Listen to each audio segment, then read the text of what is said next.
Hello student, आज हम लोग पढ़ेंगे एनसीईआरटी क्लास 10th का चैप्टर नंबर 3 दो चार वाले रैखिक समीकरण का युग्म pair of linear equation into variables. इसका आज थोड़ा बहुत इंट्रोडक्शन पढ़ेंगे। लीनियर लीनियर मतलब जिसका घात जो जिसका 1 हो। जैसे कि एग्जांपल में आप पढ़े थे 2x + y बराबर 0, तो इसका घात कितना है? इसका 1 है।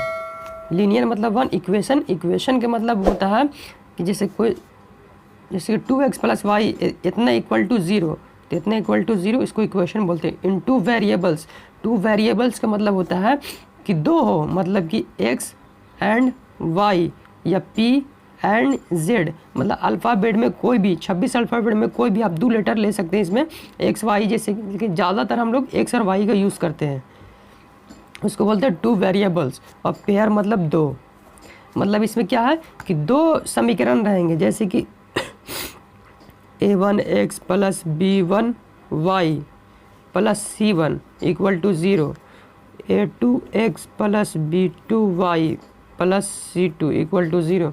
इसी को बोलते हैं linear in two equation in two variables. दो वेरिएबल्स भी है इक्वेशन, ये इक्वेशन भी है, लीनियर घात भी 1 है, और पेयर मतलब दो, यानी दो इक्वेशन भी है।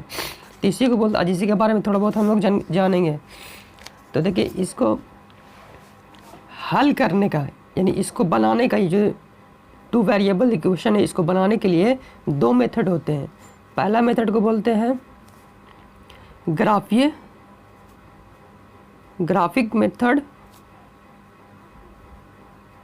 मेथड, जिसको बोलते हैं ग्राफीय हल, और दूसरा को बोलते हैं अलजेब्रिक हल, अलजेब्रिक मेथड बीजीय हल। अब ग्राफीय मेथड क्या है? ग्राफीय मेथड में एक कंडीशन है, इसका 3 तरह का कंडीशन होता है। तो सबसे पहले हम लोग ग्राफीय मेथड जान लेते हैं कि ग्राफीय मेथड आखिर कहते किसको है। ग्राफीय मेथड, इसमें कंडीशन कितने होते हैं? 3 होते हैं। पहला कंडीशन a1 a2 बराबर b1 b2 बराबर c1 c2। जितने भी दो इक्वेशन है उसका हम लोग रेशियो ले लेते हैं। a1 मतलब a1 x का गुणांक a1, और फिर a2 इसका रेशियो में, उसी तरह b1 बाई b2, उसी तरह c1 बाई c2। तो a1 by a2 not equal to b1 by b2, condition ये है। अगर ऐसा हो इक्वेशन तो इसको बोलते हैं कि इसमें सिर्फ केवल एक हल होगा। इस कंडीशन का मतलब एक हल। समीकरण कैसा होगा? इसका जो आलेख, जैसे दो अब इक्वेशन है तो इसका समीकरण होगा, इसका समीकरण होगा विरोधी।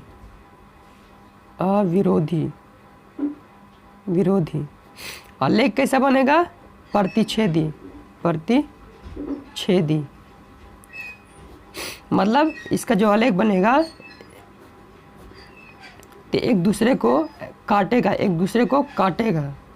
उसी को बोलते हैं प्रतिच्छेदी। मतलब एक दूसरे पर होकर जाएगा, काटेगा, जिस तरह भी काटे, लेकिन ये एक दूसरे को काटेगा। इसका कंडीशन क्या है? इसका केवल एक हल होगा, इसका समीकरण अविरोधी होगा, और इसका जो है आलेख जो बनेगा उसका प्रतिच्छेदी होगा। समीकरण बने, इसका एग्जांपल जैसे देख लीजिए आप। जैसे एग्जांपल में आपको दिया हुआ रहेगा, example 1 3x + 2y = 5, 2x - 3y बराबर 7। अब देखिए, ऊपर में x है तो a1 हमारा कितना हो गया? ऊपर में 3, b1 हमारा कितना हो गया? 2, a2 हमारा कितना हो गया? 2, और b2 हमारा कितना हो गया? -3, और c1 हमारा कितना हो गया? 5, एंड C2 हमारा कितना हो गया? 7। तो इसको इस फार्मूला पर रखिए, A1/A2 बराबर B1/B2 बराबर C1/C2। कंडीशन क्या था, अब देखिए A1 कितना है 3, तो यहाँ 3 रखेंगे। A2 कितना है 2 बराबर B1 कितना है 2, B2 कितना -3, C1 कितना है 5 और C2 हमारा कितना है 7। तो देखिए 3/2 बराबर नहीं है 2/-3 का, इस तरह से रहेगा। इसका ये एग्जाम्पल हो गया। अब कंडीशन नंबर 1 हम लोग पढ़ लिए, अब कंडीशन नंबर हम लोग 2 पढ़ते हैं। कंडीशन नंबर 2 सेम इसी तरह है, A1/A2 बराबर B1/B2 बराबर C1/C2। अगर A1/A2 बराबर हो B1/B2 परंतु B1/B2 C1 बराबर नहीं हो C1, इसका आलेख कैसा होगा, इसका आलेख विरोधी होगा, समीकरण विरोधी होगा। और जिसका आलेख होगा, आलेख हमारा कैसा होगा, समांतर। समांतर मतलब दिया हुआ है, जब भी इस आलेख पहला समीकरण का ऐसा हुआ तो दूसरा समीकरण कैसा हुआ, पहला समीकरण का अगर ऐसा आलेख होगा तो दूसरा समीकरण कैसा होगा, मतलब इन दोनों बराबर समांतर होगा। इसका एक एग्जांपल देख लीजिए। एग्जांपल में 6x - 3y + 10 = 0, 2x - y + 9 = 0। इसका A1 6, B1 3, C1 10 याद हो गया आपको। A1/A2 बराबर B1/B2 बराबर C1/C2। A1 कितना है 6/2, B1 हमारा कितना है 3 तो हमारे यहाँ पे कितना है B2 -1 बराबर C1 कितना है 10, C2 कितना है 9, -1 खत्म, 2 3 6, तो हमारे ऊपर में कितना बचा 3/1 बराबर 3/1 बराबर 10/9। तो कंडीशन नंबर 2 में हम लोग क्या बताए थे कि A1/A2 बराबर हो B1/B2 लेकिन B1/B2 बराबर नहीं हो C1/C2। ये इसका एग्जांपल हो गया। तो देखिए यह कंडीशन को ये फॉलो कर रहा है। A1/A2 बराबर है B1/B2 लेकिन C1/C2 बराबर नहीं है B1/B2 के। अब चलते हैं कंडीशन नंबर 3।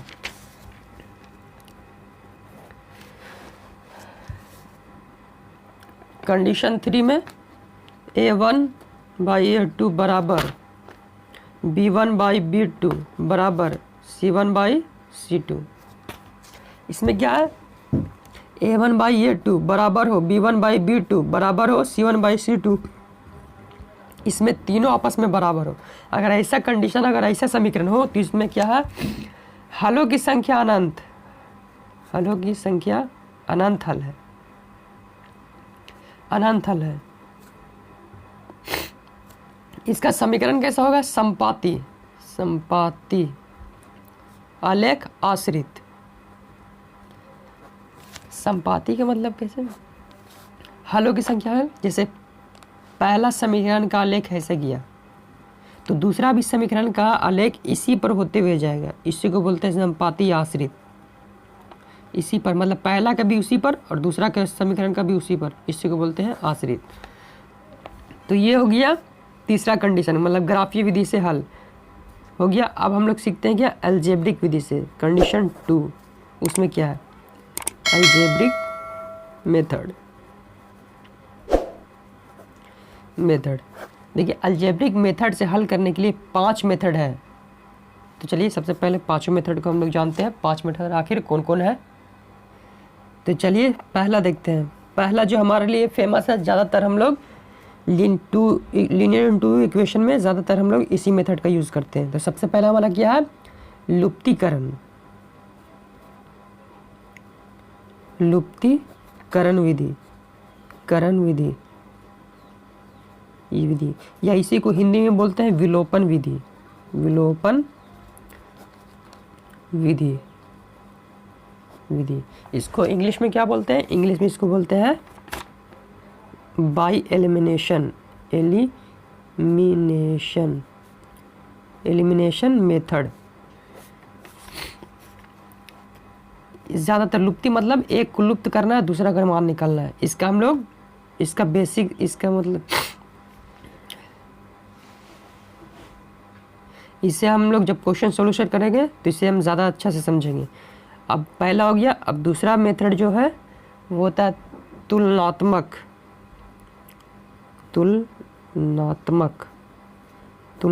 विधि। तुलनात्मक विधि इसको बोलते हैं इंग्लिश में बाई कंपैरिजन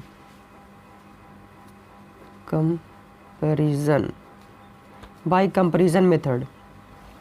मतलब पहला समीकरण का निकालिए एक और दूसरा, और दोनों को तुलनात्मक मतलब बराबर कीजिए। इसको भी हम लोग इन पांचों पर हम लोग एक एक क्वेश्चन सॉल्यूशन करेंगे और इसका अलग अलग एक वीडियो बनाएंगे। क्वेश्चन ई थ्री मेथड क्या है? थ्री को हम लोग बोलते हैं प्रतिस्थापन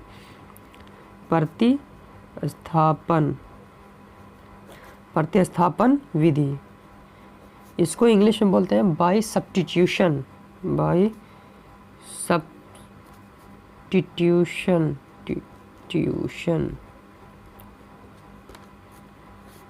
तीसरा हो गया। चौथा हमारा हो गया वज्र गुणन विधि।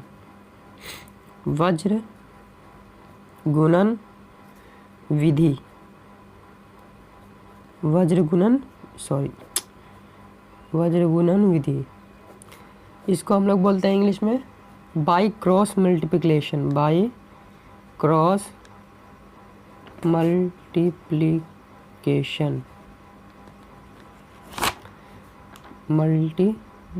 मेथड। और जो हमारा पांचवा है उसको बोलते हैं अनुपात निर्णय विधि।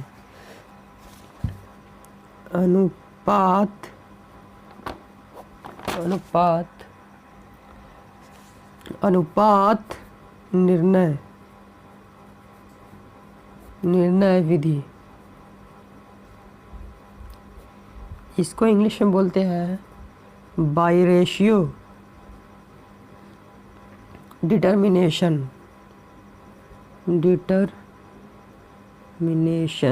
मेथड।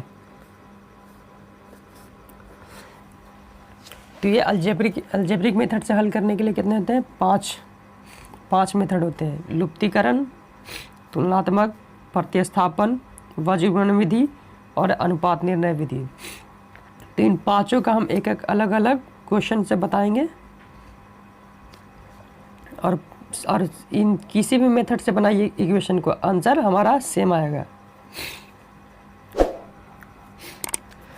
होगा। अब हम लोग ग्राफ के बारे में जानते हैं, थोड़ा ग्राफ के बारे में जान लेते हैं। ग्राफ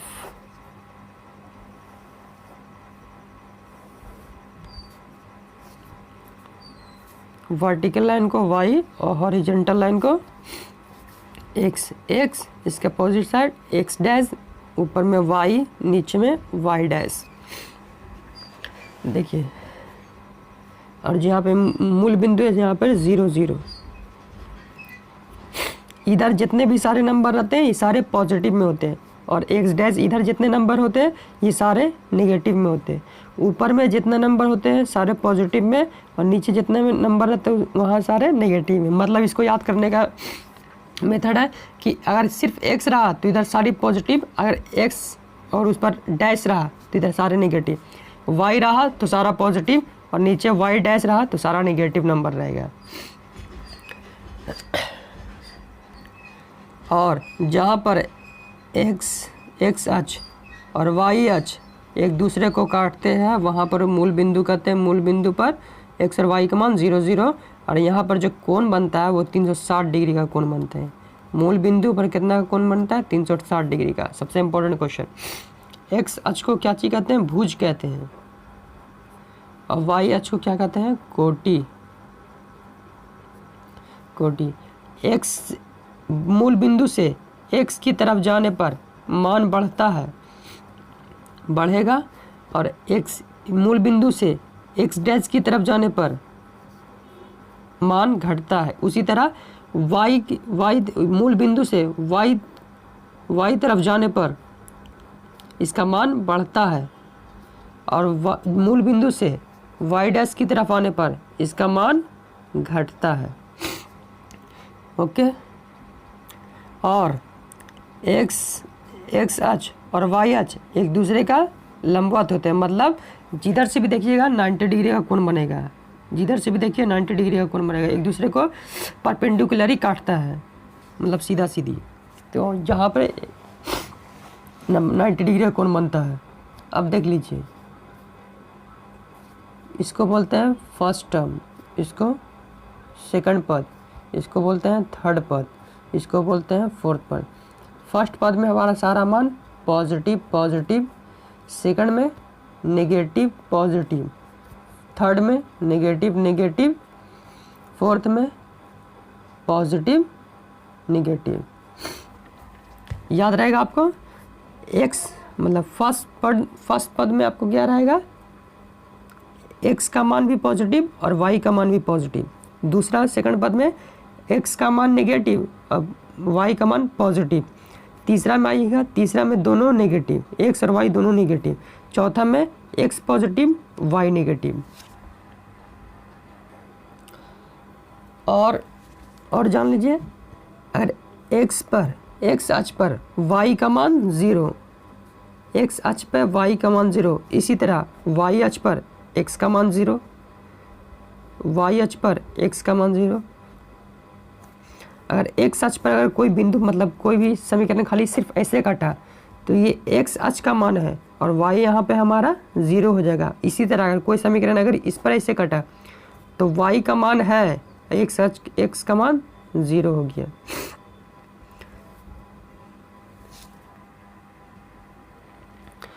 तो ये रहा ग्राफ का थोड़ा बहुत जानकारी जो इस वीडियो में हमको एक क्वेश्चन सोल्यूशन करते वक्त हमें काम देगा। इस चैप्टर के सारे कॉन्सेप्ट लगभग हमने क्लियर कर दिया है। देखिए यहाँ पे हमने बताया कि इसमें दो इक्वेशन रहेंगे, इसको हल करने का 2 विधि होता है, एक ग्राफिक मेथड होता है, एक अलजेब्रिक मेथड होता है। इसका समरी कर लेते हैं। ग्राफिक मेथड में 3 कंडीशन होते हैं,